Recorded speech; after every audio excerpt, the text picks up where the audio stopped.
when Shedeur gets his chance, okay, you know, the stuff that people were worried about, the galvanization, the personality of him, the way he galvanizes and does things uniquely, it's absolutely the only chance possible right now, because it's too tough now. But that poor young man, it's not Halloween yet.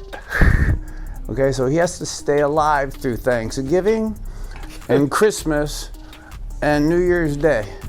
All right, and that ain't even the playoffs. It's the ultimate praise from the legend for the legend himself. Even Bernie Kosar didn't hold back when he talked about Shedeur Sanders. The man couldn't stop describing how incredible Shidor has been. Alongside that, he didn't hesitate in bashing the decision makers who have been blind towards Dillon Gabriel. And honestly, it feels like everyone's finally seeing the truth. The fans, the analysts, even the legends all standing on the right side. Everyone, except Kevin Stefanski and his crew, who still seem committed to their ugly little plans to hold Shidor back. Because at this point, it's not just about football, it's about doing what's right. Shedeur could be a spark that helps the players play better.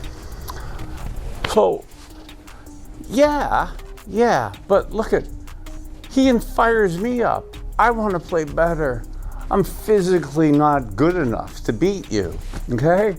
Those players aren't physically good enough to play the teams they're playing, all right? Look at the men that we are playing against, okay? You're not trying, okay? You can fire me up. You do fire me up. I want to fall. I'll run through a wall for him, okay? But look at me. I'm only gonna delay the guy killing you a couple seconds. And I'll only do that once because I'll be dead, okay? So it's a personnel issue too.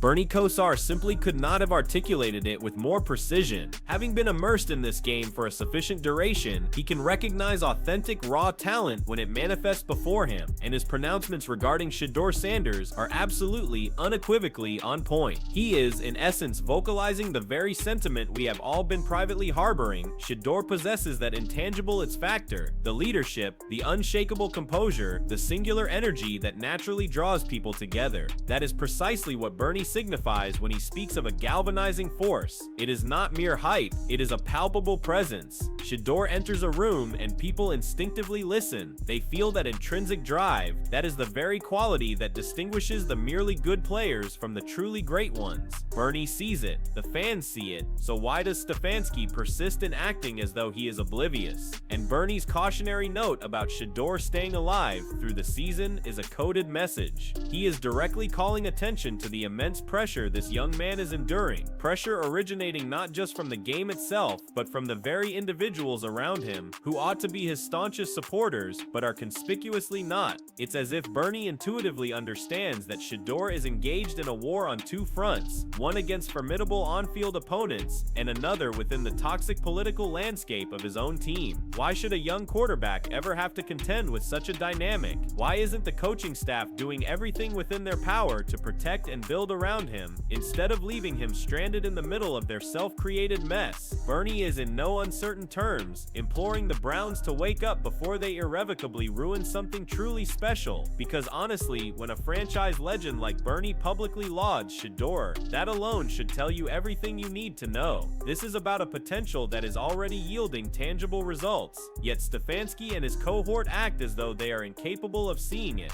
Why? Is it ego, fear, or are they simply too profoundly stubborn to admit they are wrong? Bernie's words served as a harsh reality check, a poignant reminder that this young man possesses every necessary tool to completely turn the Browns' future around, if only they would cease holding him back. And that is the crux of the entire matter. Shedeur doesn't require saving, he requires a fair shot, and the tragic part is, the only individuals obstructing him are the very ones who are supposed to be helping him. And what Bernie is truly articulating is that leadership and inspiration are only effective if the people in charge provide you with the right players and a system designed for success. You can possess all the heart in the world, but heart alone does not win games when those running the show consistently place you in situations engineered for failure. Bernie is being brutally honest, asserting that Shedeur has that innate spark, that fire that compels people to play harder. He is precisely the kind of individual who elevates everyone around him. But what is the point if the rest of the team isn't being constructed to match that infectious energy? That is the fundamental issue with this Browns mess right now. He is calling out the stark reality that no amount of motivation can possibly fix a system that is already fundamentally broken from within. And when Bernie says it, the words hit differently because he has experienced it himself, and he intimately knows what it feels like to give your absolute all for a team that refuses to meet you halfway. And if we are being completely honest, Bernie is not speaking in a vacuum. Everything he is asserting connects directly to the recent documented events surrounding Shidor. He has been inexplicably sidelined for no discernible reason, all while the team continues to accumulate loss after loss, including that utterly embarrassing defeat against the Patriots that should have never occurred. Everyone witnessed that the offense was completely directionless and sluggish, and we are expected to believe Shedeur wasn't ready. That has simply become Stefanski's favorite go-to excuse at this point. Then there are the outright lies concerning the injury. Remember how they claimed he couldn't practice, only for him to be seen throwing passes just days later. Who are they attempting to fool? How long can they persist in denying him reps while simultaneously pretending to develop him? And now, after all of that manufactured chaos, Shedeur heads back to Colorado. And honestly, can anyone truly blame him when a player gives his all, shows up fully prepared, and is still systematically blocked by his own coach's ego? What more is left for him to prove? Bernie sees right through the entire charade. He knows Shedeur possesses the raw passion that fires people up,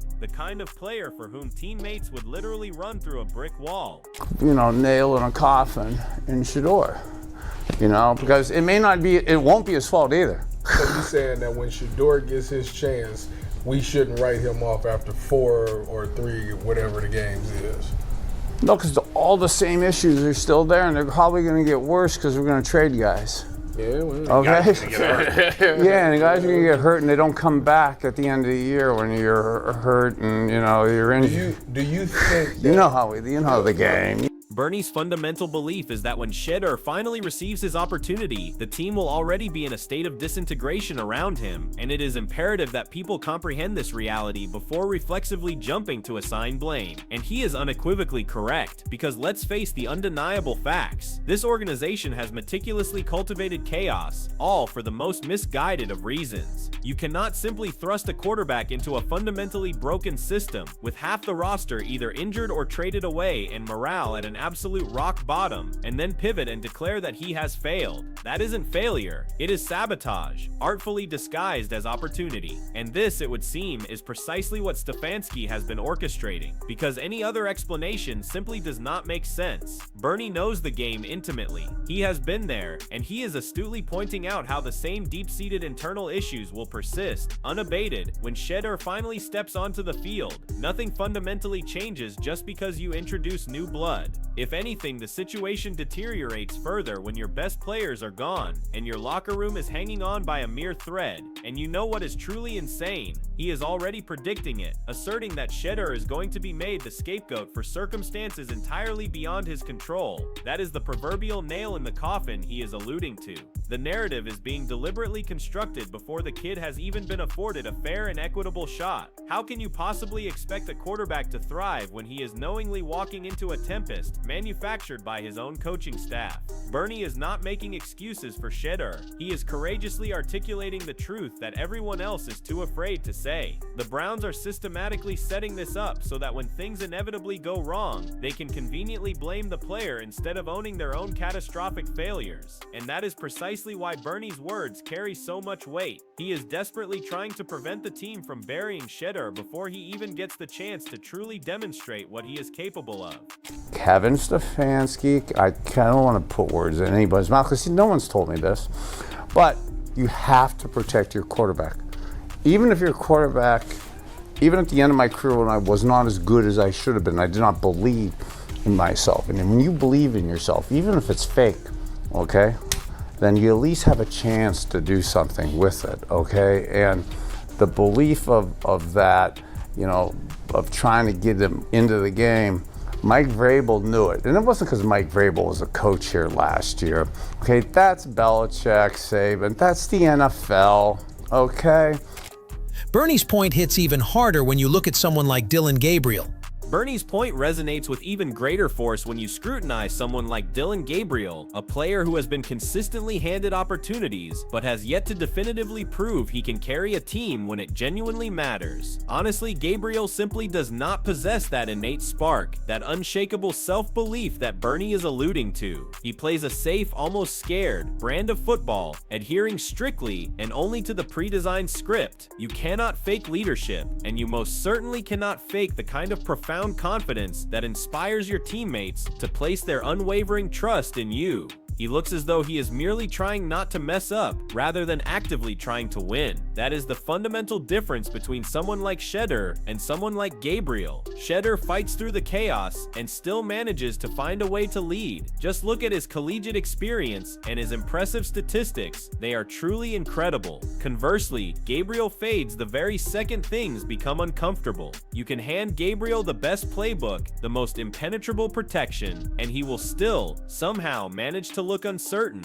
That is not a leader. That is just a guy filling a space until someone better finally steps in. But if the quarterback doesn't have the tools around him, okay, there's hard and firm rules that he can't be successful.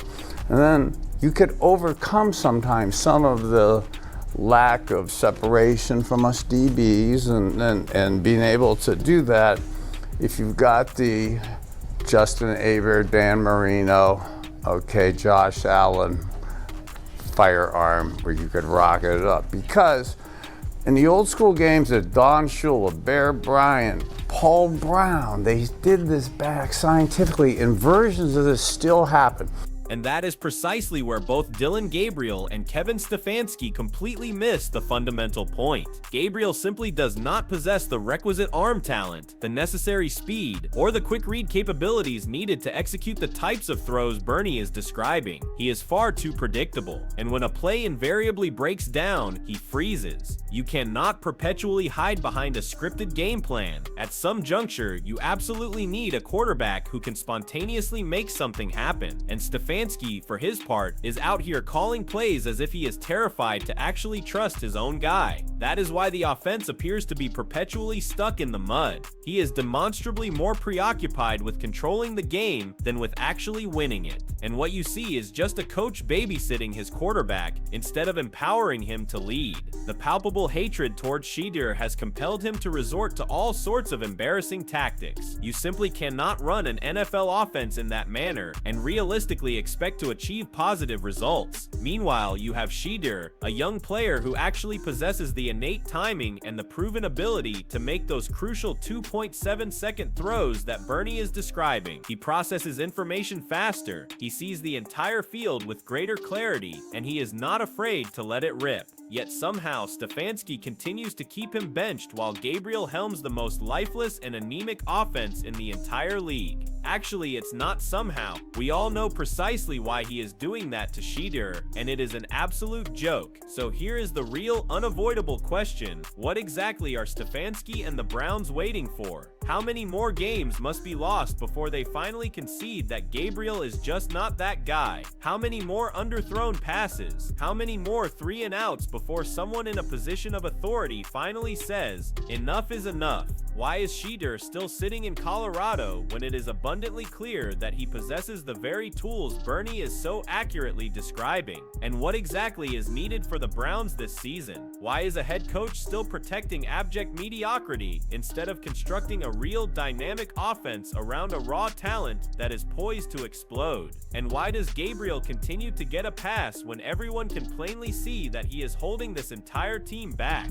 Stefanski keeps acting as though Shedeur isn't ready. ready. But ready for what? To carry the very same team that Gabriel is systematically dragging down every single week. Bernie is laying out the undeniable facts right there. This game is about speed, it's about accuracy, and it's about guts. Shedeur has all three in spades. Gabriel does not. Stefanski stubbornly refuses to admit it, and the fans are the ones who are stuck helplessly watching it all fall apart.